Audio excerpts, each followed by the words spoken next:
এবং উনি আমাদের কাছে যারা আমরা বিএনপি করেছি অথবা যারা বিএনপি করেননি তাদের কাছেও তিনি সোর্স অফ ইন্সপিরেশন ছিলেন, যে কি করে একটা মানুষ এত কিছুর পরও, এত নির্যাতনের পরেও তিনি নিজের দৃঢ়তাকে তিনি এইভাবে রক্ষা করতে পারেন। এটা বাংলাদেশের পার্সপেক্টিভে বা উপমহাদেশের রাজনীতিতে এটা উনি একটা ব্যতিক্রম। বাংলাদেশ জাতীয়তাবাদী দল আজকে রাজনীতির যে একেবারে উচ্চ শিখরে অবস্থান করছে, যে অনন্য উচ্চতায় যে রাজনৈতিক দলটা গিয়েছিল, এটা তো বেগম খালেদা জিয়াই এই বিএনপিকে এই জায়গাটিতে নিয়ে দাঁড় করিয়েছেন। আজকে যে আমরা পাহাড়ের চূড়ায় দাঁড়িয়ে আছি, সেটা জনপ্রিয়তায় বলেন, মানুষের সমর্থনের কথা বলেন, সমস্ত প্রেক্ষিতে বিএনপির যে অবস্থান, এই অবস্থানটা তো তৈরি করেছেন বেগম খালেদা জিয়া। আমাদের গোটা কর্মী যার সমর্থক নেতা যারা আজকে আমরা যেই উচ্চতায় পৌঁছেছি, এই উচ্চতা কে নিয়েছেন? উনি নিয়েছেন। তো সুতরাং তিনি প্রাসঙ্গিক ছিলেন, আছেন সেভাবে বলবো না, তিনি সবসময় মানুষের একটা অনুপ্রেরণার উৎস ছিলেন। মানে অপরিহার্য একেবারে। শব্দটা আসলে ঠিক অপরিহার্যের বিষয় না, বিষয়টা হচ্ছে কি, কিছু মানুষ থাকেন যারা সমস্ত ঘটনা প্রবাহে তারা মানুষের উৎসাহের কারণ হন, অনুষঙ্গ হন। মানে মানুষ যখন পথ হারায় তখন একটা উদাহরণ খোঁজেন যে কিভাবে আবার পথের দিশা পাওয়া যাবে। তখন আবার বেগম খালেদা জিয়ার যে রাজনৈতিক পাঠ, তার রাজনৈতিক পাঠকে তারা আবার সেখানে অনুশীলন করেন, যে এই সংকটগুলোকে বেগম খালেদা জিয়া কীভাবে উত্তরণ ঘটিয়েছিলেন, এই সংকটটাকে কীভাবে বেগম খালেদা জিয়া মোকাবেলা করেছিলেন। এটি হচ্ছে lesson of the history, lesson of the parts of the society. যুগে যুগে সময়টা আমরা সেই কাজগুলি করি। যখন আপনি দেখবেন আপনার সামনে একটা ল্যাপটপ আছে, এই ল্যাপটপটা ঠিকমতো ফাংশন করছে না, তখন আপনি দেখবেন যে এটা একজন এক্সপার্টের কাছে নিয়ে যাবেন, এটা তিনি কী করে এটা ফাংশনাল জায়গায় নিয়ে যেতে পারেন। তো জাতি তো বারবার সংকটের মধ্যে পড়েছে, যতবার সংকটের মধ্যে পড়েছে এই দেশের রাজনৈতিক নেতৃবৃন্দ তার কাছে ছুটে গিয়েছেন পথের দিশা পেতে, একটা লক্ষ্যে পৌঁছার জন্য তার কাছে ছুটে গিয়েছেন যে কিভাবে এই বিষয়গুলো অতিক্রম করা যায়। তো বেগম খালেদা জিয়া তো শুধুই মাত্র আপনার আজকের জন্য বা গত কিছুদিন আগের বিষয়টা এইভাবে চিন্তা করলে হবে না। আমি বারবার বলবো, বাংলাদেশ যতবার গণতন্ত্রের সংকটের মধ্যে পড়েছে, বাংলাদেশের মুক্তিযুদ্ধে বাংলাদেশের মানুষের যে অংশগ্রহণ, সেটা কিভাবে মোকাবেলা করতে হয়, ওনার সংগ্রামটা তো শুধু শেখ হাসিনা 6 বছর ধরে শুরু হয়নি। ওনার সংগ্রামটা তো সে 1971 সাল থেকে। 1971 সালে যখন আমাদের পার্টির প্রতিষ্ঠাতা জিয়াউর রহমান যখন 26শে মার্চে ঘোষণা দিলেন যে I major Zia declaring the independence of Bangladesh, এই যে বাংলাদেশ নামক রাষ্ট্রটি প্রতিষ্ঠার যে লড়াইটি, সংগ্রামটি, যুদ্ধের ঘোষণা তো তিনি দিলেন। একটা প্রশিক্ষিত, একটা সুসংগঠিত সেনাবাহিনীর একজন কর্মকর্তা হিসেবে তার যে ঘোষণা একটা দেশের একটা নতুন রাষ্ট্র প্রতিষ্ঠার, এটা তো it was not a matter of joke. আপনি চিন্তাই করতে পারবেন না যে সেনাবাহিনীর একজন মেজর তিনি তার দেশের মানুষের আকাঙ্ক্ষার প্রতিফলন ঘটানোর জন্য তিনি স্বাধীনতার ঘোষণা দিয়ে দেবেন। We had so many measures in the then Pakistan army. আমাদের আর্মিতে তো অনেক মেজর ছিলেন, ওনার উপরের র্যাঙ্কেরও অনেক ছিলেন।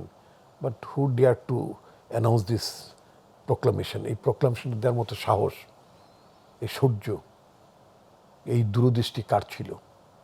তো প্রেসিডেন্ট জিয়া মেজর জিয়া তো এটা ঘোষণা দিলেন। তো ঘোষণা দেওয়ার পরে এটা একটা ইম্পেন্ডিং ডেঞ্জার, যেটা ওই ঘটনার পরিপ্রেক্ষিতে যে অত্যাসন্ন যেই বিপদটা তার পরিবারের উপর আসার কথা ছিল, সেটাই তো এসেছে। আপনার কাছ থেকে আমরা আরো একটু শুনবো। আমি দুই চার সেকেন্ড এই প্রশ্নটা শেষ করে দিই। উনি বন্দী হলেন, 2 শিশু পুত্রকে নিয়ে বন্দী হলেন। এই যে ওনার স্ট্রাগলটা, সে 71 সাল থেকে শুরু, বাংলাদেশের জন্ম থেকেই ওনার স্ট্রাগল শুরু। এক্স্যাক্টলি। তার যখনই বাংলাদেশ তখনই প্রাসঙ্গিক বেগম খালেদা জিয়া। আমরা আপনার কাছ থেকে আরও শুনবো। দর্শক, আর কাবুল প্রশ্নগুলো সহজ নিচ্ছি, ছোট্ট বিরতি, আমাদের সঙ্গেই থাকুন।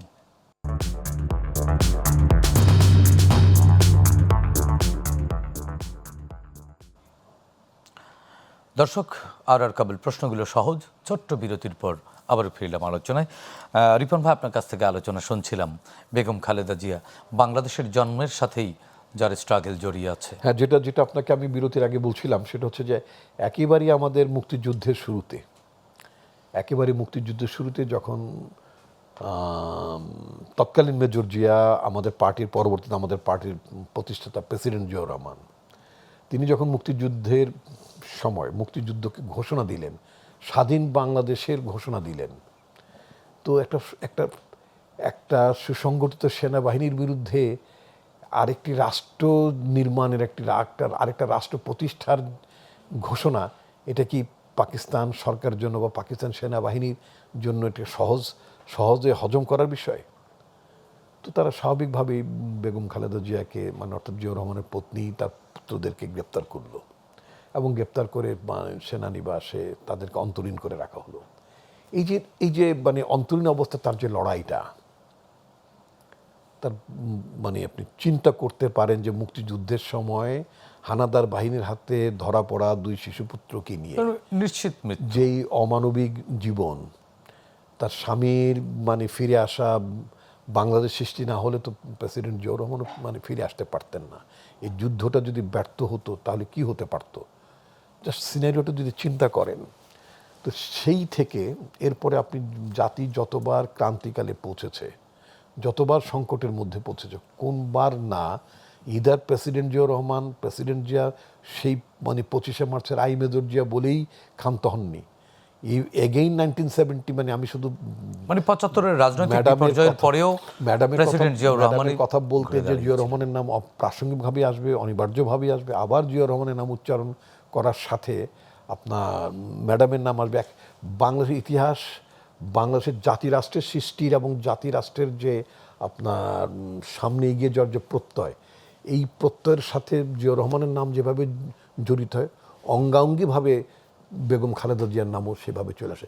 কারণ তিনি এই প্রত্যয়টাকে কনসলিডেট করেছেন, এটাকে সংহত করেছেন। এবং সবচেয়ে মজার ব্যাপার, আমার ছাত্র জীবনে আমি যখন দেখেছি, আমি তো ছাত্রদলের দীর্ঘ সময় প্রেসিডেন্ট ছিলাম সেই 80-র দশকে, আমি দেখেছি ম্যাডাম এবং শেখ হাসিনা এক সময় একটা যৌথ আন্দোলনের একটা ঘটনা ঘটলো। সেখানে ঘোষণা দেওয়া হলো যে প্রধান দুই জোটের 2 নেত্রী, শেখ হাসিনা তখন 8 দলীয় জোটের নেত্রী, ম্যাডাম তখন 7 দলীয় জোটের নেত্রী, আর বামমনা সংগঠনগুলো 5 দল করছিল তখন, তাদের 5 দলীয় একটা প্ল্যাটফর্ম ছিল। তো একটা যৌথ কর্মসূচি ছিল শহীদ মিনারে। ম্যাডাম ঠিকই এলেন, শেখ হাসিনা প্রোগ্রামটা এলেন না। প্রোগ্রামটা না আসলেও very interesting, all the senior leaders of Awami League at that time, Abdur Razzak, Tofail Ahmed থেকে শুরু করে সমস্ত সিনিয়র লিডাররা আন্ডার দ্য লিড, সেটা ঐতিহাসিক ছবি, মানে ফেস্টুন নিয়ে আগানো হচ্ছে, ব্যানার নিয়ে আগানো হচ্ছে, ম্যাডাম সম্মুখ সারিতে ওবায়দুর রহমান সাহেব ছিলেন, আওয়ামী লীগের নেতারা ছিলেন, তখন আওয়ামী লীগের তৎকালীন প্রেসিডিয়াম মেম্বার আব্দুল মান্নান সাহেব একসময় স্বরাষ্ট্রমন্ত্রী ছিলেন শেখ মুজিবের ক্যাবিনেটের, সমস্ত senior leader at that time under the leadership of Begum Khaleda Zia, তারা ঢাকায় রাজপথে মিছিল করলেন এবং অবলীলে অকপটে সমস্ত মানে জ্যেষ্ঠ নেতৃবৃন্দ বাংলাদেশের, তারা বেগম খালেদা জিয়ার প্রতি আস্থা রেখেছেন। এটা বলেননি যে না আজকে শেখ হাসিনা আসেননি, সামহাও এটাকে মানে পাস করে দেওয়া, অ্যাভয়েড করা, নো, তা করেনি। বেগম খালেদা জিয়ার সেই পার্সোনালিটি ছিল, তিনি সবাইকে ধারণ করতে পারতেন এবং তার প্রতি আস্থা রাখতে পারতো।